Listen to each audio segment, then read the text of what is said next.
What up, my friends? Today we're talking about 3 Christian essentials. That means 3 things you should preach to yourself every morning. The first one is grace. And for that, we're reading Lamentations 3. Lamentations, for everyone who doesn't know, that comes after Jeremiah. Lamentations chapter 3 verses 22 and 23. Okay, it says, "The steadfast love of the Lord never ceases, his mercies never come to an end, they are new every morning, great is your faithfulness."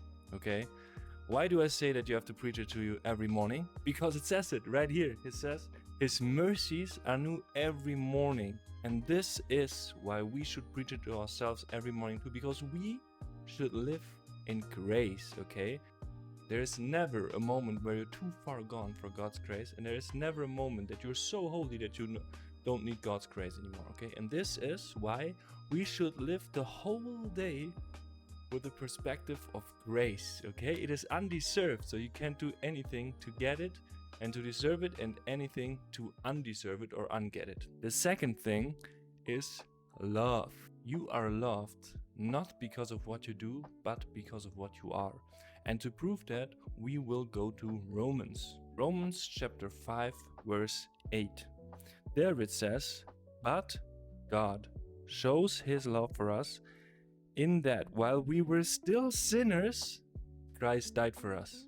So, God loves you. God even loved you when you were a sinner, when you didn't want to know anything about him, when you just walked your own way. He still loved you, okay?